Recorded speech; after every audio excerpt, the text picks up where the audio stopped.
কথোপকথন বোঝা যাচ্ছে, কথা বলা হচ্ছে। ওখানে যারা জামাতের লোকজন আছে তাদের কাছে জামাত থেকে বলা হয়েছে আমাদের তো ওখানে সংগঠনই নাই, সংগঠন তো লাগে না। ওখান থেকে ধরেন মিডিল ইস্টে প্রায় সব শ্রমিক বাংলাদেশ থেকে গেছে, সব এক ঠিকানায় ভোট নিয়ে জড়ো করার পরে ওইটা আবার সিল গালা করে ওই বাক্সে ঢুকায় দিয়ে দিবে, যেখানে ঘাটতি যেখান থেকে ঢাকার থেকে নির্দেশ যাবে সেই সিটে ওই ভোট ঢুকায় দিবে। কি করবেন আপনি? এখন ধরেন তারেক রহমান সাহেব দাঁড়াইছে ঢাকা 17-তে বোধ হয় না, হ্যাঁ 17-তে, ধরেন উনি 1 লাখ ভোটে পাস করবে। তারেক রহমানকে পচানোর জন্য যা ওখানে 2 লাখ ভোট পার, আপনার 16 লাখ ভোট আছে, এর ভিতরে 4 ভাগের 1 ভাগ যদি এটা চালু থাকে, 4 ভাগের 1 ভাগ যদি ম্যানিপুলেট করে, তো তারেক রহমানকে ফেল করাই দিল, ধরেন 1 লাখ ভোট ঢুকাই দিল। ওখানে কি করবেন আপনি? এ তো ভেরিফাই করতে পারতেছেন না। এখন যেটা হয়েছে যে বাইরে যে ব্যালট পেপার দেওয়া হয়েছিল, আমার নির্বাচন পরিচালনা কমিটির বিএনপি নজরুল ইসলাম খান সাহেব স্ট্যান্ডিং কমিটি মেম্বার, তিনি ইলেকশন কমিশনে আপত্তি দিয়েছে। তখন তারা বলছে যে আমরা সিদ্ধান্ত নেব, এবং একজন ইলেকশন কমিশনারকে বলতেও শুনেছি যারা এইটা ম্যানিপুলেট করবে তাদেরকে বিদেশে যারা করবে তাদের বিরুদ্ধে ব্যবস্থা নেওয়া হবে, প্রয়োজনে তাকে দেশে ফেরত আনা হবে, আইনে তাকে কঠোর শাস্তির আওতায় আনা হবে। তো তাহলে নিশ্চয়ই বিবেচনায় নিচে এখন যেটা হয়েছে তারা ইমিডিয়েটলি যে ব্যবস্থাটা নিচ্ছে সেটা হচ্ছে যে আগে যে ব্যালটটা দিছে ফুল ব্যালট দিছে, সব সিট আপনি দেখছেন না, ধানের শীষ মাঝখানে পড়ছে এরকম। এখন কারেকশন করতেছে, সেটা হলো যে সিটের ভোট, ওই ব্যালট বাদ, সিটের প্রত্যেকটা সিটের ধরেন 3টা 4টা 5টা প্রার্থী আছে, তাদের আলাদা আলাদা ব্যালট পাঠানো হবে নতুন করে, ওইগুলো বাদ। তার মানে হচ্ছে ঘটনা ঘটেছে, আমার বক্তব্য হলো ঘটনা ঘটেছে। আপনি যে আলোচনাটা তুলে নিয়ে আসলেন এখানে, সেটা এতক্ষণ আমাদের যে সাধারণ দর্শকরা দেখছেন তারাও শুনে হয়তো নিঃসন্দেহে নতুন একটা আশঙ্কার মধ্যে পড়ে যাবে যে তাহলে কি হতে যাচ্ছে। আরো একটু বলি, ধরেন প্রধান আপনার চিফ অ্যাডভাইজার বললেন তরুণরাও অনেকেই জিতবে, তারা মন্ত্রীও হবে। এটা কি করে উনি বললেন? তারপরে বিমানে 3 জন উপদেষ্টাকে বিমানে ট্রান্সফার করা হয়েছে, ইনক্লুডিং আপনার ইলেকশন কমিশনের সেক্রেটারি, সিনিয়র সেক্রেটারি। প্রথম প্রশ্ন হচ্ছে তাদের তো বড় বড় মন্ত্রী, ধরেন একজন রোহিঙ্গার দায়িত্বে, আরেকজন বিদ্যুতের দায়িত্বে, আরেকজন হচ্ছে ইলেকশন কমিশনার। ইলেকশন যেহেতু 12 তারিখে হবে সামনের মাসে, এখন ইলেকশনের কমিশনের সেক্রেটারিকে আপনার বিমানের ডাইরেক্টর বানায় কেউ, আর এরা কেমন অ্যাডভাইজার? এরা ডাইরেক্টর হলো একটা বিমানে, অনেক কি আছে, কি মধু আছে, এই প্রশ্ন তো আসছে। আর ইলেকশন কমিশনের সেক্রেটারিকে যখন ট্রান্সফার করছেন, সুতরাং ইলেকশন যে হবে এটার গ্যারান্টি কি? এটা তো ডক্টর মোহাম্মদ ইউনূস জানে। প্রশ্ন অনেক এখানে উত্থাপন করলেন। আমি সেই প্রশ্নগুলো একটু পরে শুনি। আমাদের দর্শকরাও যে কয়টা প্রশ্ন আপনি উত্থাপন করেছেন একটু হজম করে চিন্তা ভাবনা করে নিক, তারপর আপনার বাকি প্রশ্নগুলোও শুনবো যেগুলো আপনার মনে ইতিমধ্যে উত্থাপিত হয়েছে। আমি সোহরাব হাসান, আপনার কাছে এই জায়গাটা থেকেই জানতে চাই আসলে কোন আশঙ্কার মধ্যে আমরা ঢুকতে যাচ্ছি। আবার পক্ষপাতিত্বের কথা, ইসির সহায়তায় যদি যে দলের কথা বললেন এম এ আজিজ, এখানে জামায়াত ইসলামের কথা, তারাই তো আবার অভিযোগ করছেন যে নির্বাচন কমিশন 2008-এর মতো সেই ভারসাম্যহীন নির্বাচন করতে যাচ্ছে, বিএনপিকে বেশি সুবিধা দিচ্ছে, নানান কিছু। ধন্যবাদ। আসলে নির্বাচনকে আমাদের প্রতিযোগী রাজনৈতিক দলগুলোর মনোভাবটা হচ্ছে যে নির্বাচন কমিশন, সরকার, প্রশাসন, আইন শৃঙ্খলা রক্ষাকারী বাহিনী শুধু আমার পক্ষে কাজ করুক, অন্যের বিপক্ষে কাজ করুক। সেটাই যখন করে না তখন কিন্তু এই অভিযোগগুলো আসে। আবার আজিজ ভাইজান বলেন কিছু এই যে পোস্টাল ব্যালট নিয়ে তো অনিয়ম হয়েছে, অনিয়মটা খুঁজে বের করা দরকার, তদন্ত করা দরকার। তবে আজিজ ভাই যতটা আশঙ্কা করছেন যে সারা দেশের অথবা এটি 100 আসনের এই পোস্টাল ব্যালট দিয়ে ফলাফল প্রভাবিত করবে, ফলাফল উল্টে যাবে, এই সম্ভাবনা কম। অনেক ক্ষেত্রে যেমন আমার যতটা ধারণা যে তফসিল ঘোষণার পর কেউ কি ভোটার তার জায়গা বদল করতে পারে কিনা, এটা এই প্রশ্ন আছে। সম্ভবত পারে না, কারণ আসিফ মাহমুদ সজীব ভুইয়া তিনি কুমিল্লায় ভোটার ছিলেন, তিনি চিন্তা করেছিলেন যে ঢাকায় নির্বাচন করবেন, এ কারণে তার ভোটার ঢাকা 10 আসনের তিনি ভোটার হয়েছিলেন। এটা কিন্তু একটা বড় প্রক্রিয়া। এখন তিনি পরিচিত লোক, উপদেষ্টা ছিলেন, সে কারণে হয়তো তারটা জানাজানি হয়েছে, অন্যদের অনেকেরটা হয়নি।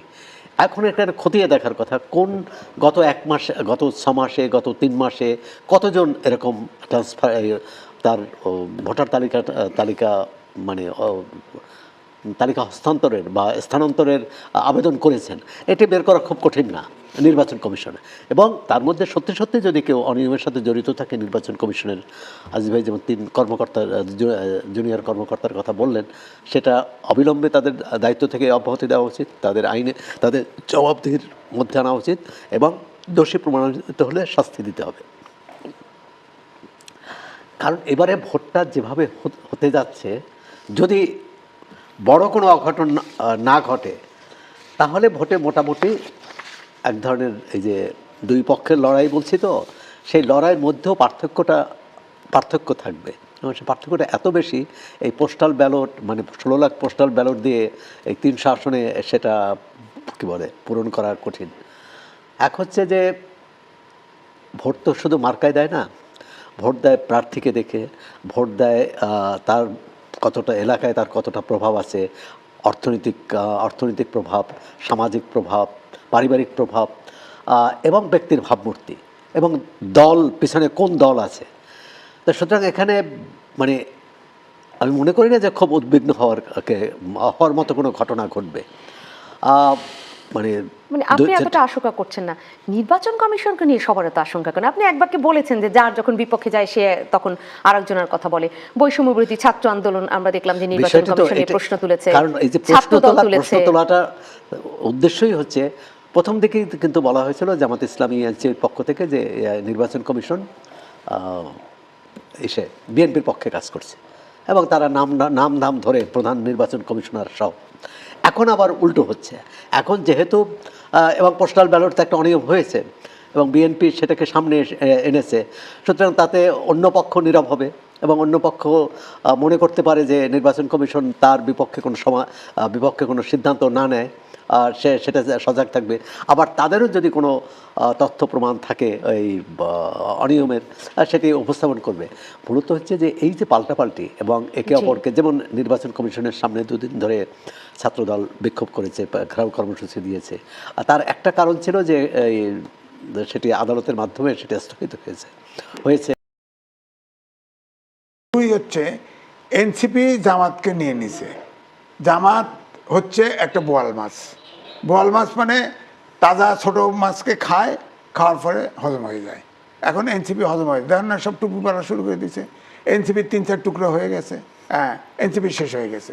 এখন এনসিপি যেহেতু জামাতের সাথে ইলেকশন যদি হয়, আওয়ামী লীগের সমর্থকরা যদি ভোট কেন্দ্রে আসে, তাহলে এখন আর জামাত, আগে একটা ভাবছিল না জামাতকে দেয় না বিএনপিকে দেয়, আমার ধারণা অধিকাংশ ক্ষেত্রেই জামাতকে আর ভোট দিবে না, এনসিপি আছে বলে সাথে। 2, এনসিপির একটা ব্র্যান্ড ভ্যালু ছিল।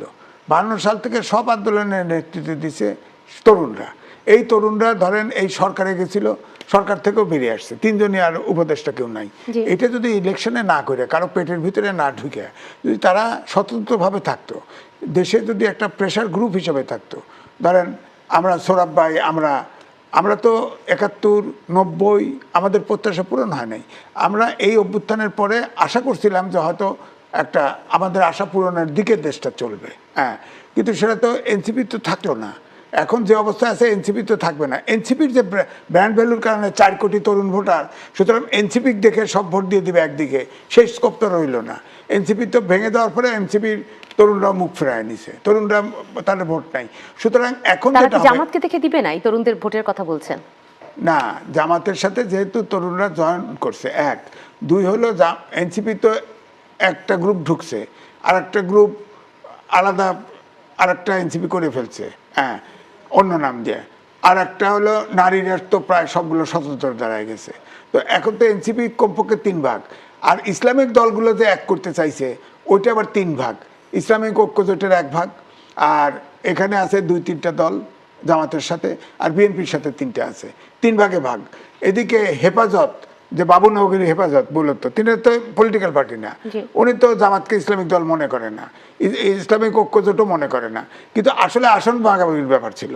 এই আসন ভাগাভাগির এই বর্তমানে জামাতে ইসলাম থেকে ইসলামী ঐক্যজোট বেরিয়ে যাওয়ার ফলে কিন্তু ইসলামের আগে যে জামাত যে লক্ষ্য ছিল, আপনি খেয়াল করে দেখেন, তারা সরকার গঠন করবে, এই লক্ষ্য আমার মনে হয় স্থিমিত হয়ে গেছে। এখন আগে ইউটিউবে আল্লাহ খাড়ায় যায়, সূর্য খাড়ায় যায়, এগুলো সব বক্তব্য বন্ধ হয়ে গেছে। এখন তারা বুঝছে যেমন তারা অপোজিশনই থাকবে। আমি সোহরাবের সাথে একমত যে ভোটের যে ব্যবধান এখন হবে তাতে করে বিএনপি হারার কোনো সম্ভাবনা নাই, সেটা উতরায় গেছে, এই ইসলামিক আন্দোলন আলাদা হয়ে পড়ে। কিন্তু তারা যদি এই যে পোস্টাল ব্যালট যদি টার্গেট করে যে অমক অমক টার্গেট পয়েন্টকে ফেল করাবো, সেটা তো সম্ভব। সেটা যদি ইলেকশন কমিশন সজাগ না হয় সেটা তো সম্ভব। আমি বললাম ধরেন ঢাকাতে তারেক রহমান দাঁড়াইছে, ধরেন 1 লাখ ভোট মার্জিন আছে, 1 লাখ ভোট 1.5 লাখ ভোট মেরে দিল, কি করবেন? ভোটার সরাই দেবেন, কি করবেন? জামাতের আমির ভোটে তো বাইরে গেছে, তো এগুলো চেক করুক। তাহলে সেই আসনগুলোর পোস্টাল ব্যালট কতজন আবেদন করেছে, আমি এই প্রশ্নটা শুরুতেই আপনাকে রেখেছিলাম যে সেটা বের করা সম্ভব কিনা। সেটা যদি বের করা সম্ভব হয় তাহলে ওই আসনের প্রতিটি দলের প্রার্থী তো জানবেন যে আমাদের এখানে পোস্টাল ব্যালট রয়েছে, আমি উদাহরণ হিসেবে বলছি যে পোস্টাল ব্যালট রয়েছে 10টি, তাহলে সেই 10টির তো একটা হিসাব থাকবে না। এই যে সোহরাব ভাই বললো, ধরেন আপনার ইলেকশন শিডিউল দেওয়ার পরে ধরেন ট্রান্সফার করা সম্ভব না, নিয়ম নাই, ধরেন এটা যদি সত্য হয় এর আগেই হয়তো হয়ে গেছে। এখন তো যে ভোটার আছে ওই ভোটার হলেও গত 6 মাসে বা 1 বছরে কত হয়েছে এটা তো বের করা সহজ। হ্যাঁ, কতজন আবেদন এটা করেছে, আগে ছিল কত, এখন কত, এটা কি ইলেকশনের পক্ষে, এটা কি সারা দেশ 300 আসন জরিপ করা সম্ভব কিনা? এখন না 300 আসন কেন করতে হবে? আমি একটু সোহরাব হাসান আপনাকে শুনি। যে তারেক রহমানের নাম যেহেতু এখানে নিয়েছেন এম এ আজিজ, যে তারেক রহমান এই আসনে নির্বাচন করছেন এবং তিনি যেখানে লড়ছেন সেই জায়গাটায় যদি অন্য কেউ কোনোভাবে সেই ভোট বেশি দেখানোর চেষ্টা করে, সেই আসনের খোঁজটা বের করা তো সম্ভব। না না সেটা সম্ভব।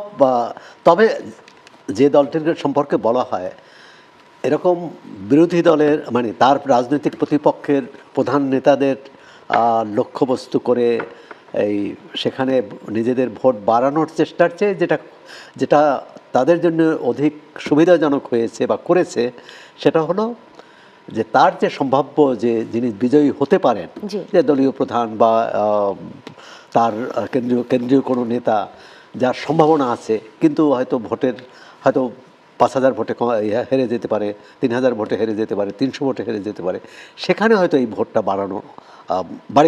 বাড়ানো যেতে পারে। করেছে কিনা এটা জানি না, এটা যে কেউ করতে পারে।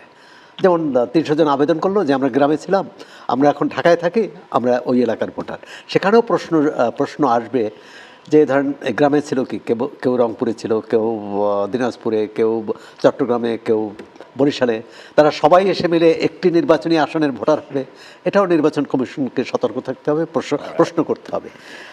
দ্বিতীয় হচ্ছে যে আসলে আমাদের মনস্তাত্ত্বিক সমস্যা, এই যে আমাদের নির্বাচনগুলো ঠিকমতো হয়নি, সুষ্ঠু নির্বাচন হওয়ার জন্যে বারবার লোক ভাড়া করতে হয়, সরকার ভাড়া করতে হয়। এটা তো ভাড়া করা সরকার যদি ওই অর্থে বলেন যে রাজনৈতিক দলগুলো রাজনৈতিকরাই তো রাষ্ট্র পরিচালনা করবেন, সেই রাজনৈতিক দলগুলো নিজেরা একটা নির্বাচন করতে পারে না। যে সরকার যারা ক্ষমতায় থাকে তারা সব কিছু দখল করতে চায়, তারা কারচুপি করতে চায়, তারা কি বলে নানাভাবে প্রশাসনকে প্রভাবিত করে। এই কারণেই তো এই বিকল্প ব্যবস্থা করা হয়েছে, তত্ত্বাবধায়ক সরকার ব্যবস্থা। কি পৃথিবীর যেসব দেশে গণতন্ত্র সংহত টেকসই সেই সব দেশে তত্ত্বাবধায়ক ব্যবস্থা নেই, বেশিরভাগ দেশেই নাই। এই পাকিস্তানের তত্ত্বাবধায়ক ব্যবস্থা আছে, বাংলাদেশে আছে, এরকম 2-4-5টা দেশে আছে। এর কারণটা হচ্ছে আমরা সবাই যারা রাজনীতি করেন, যারা রাজনীতি ক্ষমতায় যেতে চান বা ক্ষমতায় আসেন, তারা সবসময় আমার লক্ষ্য খোঁজেন। প্রশাসন যে আমার নয়, প্রশাসন যে সরকারি আসুক তার কাজ করবে, এবং প্রশাসনের জন্য একটা নির্দিষ্ট তার তার চাকরির শর্ত আছে, তার টার্মস অ্যান্ড কন্ডিশন আছে, যে কি তার দায়িত্ব। আইনশৃঙ্খলা রক্ষা বাহিনীর ক্ষেত্রেও সত্য, পুলিশের ক্ষেত্রেও সত্য, অন্য বাহিনীর ক্ষেত্রেও সত্য, নির্বাচনী কর্মকর্তা। এই যে রিটার্নিং কর্মকর্তা নিয়ে এত বিতর্ক হয়, 1954 সালের নির্বাচন হয়েছে, যে নির্বাচনে ক্ষমতাসীনদের ভরাডুবি হয়েছে, মাত্র 9টি আসন পেয়েছে, বাকি 291টি আসন পেয়েছে কিন্তু বিরোধী দল, মানে যারা ক্ষমতার বাইরে ছিলেন। এবং সেই নির্বাচনটি কিন্তু নির্বাচন কমিশনের অধীনে হয়নি। তখন জেলা ম্যাজিস্ট্রেট বলা হতো, এখন ডিসি বলা হয়, তাদের অধীনে তারা জেলা প্রশাসন নির্বাচন পরিচালনা করেছে। তো এটা কিভাবে সম্ভব? অর্থাৎ এই যে প্রশাসনের যে নিজস্ব যে তার স্বকীয়তা, তার বৈশিষ্ট্য, তার যে ক্ষমতা, সেখানে কেউ হস্তক্ষেপ করতে যায় না। আমাদের এখানে তো এই স্বাধীনতার পরে আগেও হয়েছে, আগে তো পুরো পাকিস্তান আমলে জাতীয় ভিত্তিক একটি নির্বাচন হয়েছে, সেটা 70 সালে। আর স্বাধীনতার পর এই যে 12টি নির্বাচন হয়ে গেছে, আপনি দেখেন প্রতিটি নির্বাচনী বিতর্ক। যে কয়টি নির্বাচনকে মোটামুটি সুষ্ঠু হওয়া হয় সেটা হলো তত্ত্বাবধায়ক সরকারের অধীনে হয়েছে। এখন এটা এই সরকার তো বলে তারা তত্ত্বাবধায়ক না, তারা অন্তর্বর্তী। এখন অন্তর্বর্তী সরকার আমলে কেমন নির্বাচন হবে আমরা জানি না, তবে প্রতিযোগী রাজনৈতিক দলগুলো আমার লোক না খুঁজলে ভালো। এই যে জামাত ইসলামী লটারির মাধ্যমে দিয়েছে, এটা পৃথিবীর কোথাও হয়েছে বলে আমার লোক না খুঁজলে সবাই অন্যের লোক, এটাই কেন প্রত্যেকেই বলছেন? এটাও তো আসলে একটা বড় প্রশ্ন। বিরতিতে যাব, তার মানে আমি বিরতিতে যাবার আগে আরও একটি প্রশ্ন আপনাদের দুজনের কাছে রাখছি, এটা একটু শুনতে চাই। যে পোস্টাল ব্যালট প্রবাসীরা আবেদন করেছে, তারা যেহেতু দেশের বাইরে থাকে তারা আবেদন করেছে, দেশের মধ্যে আসলে কারা আবেদন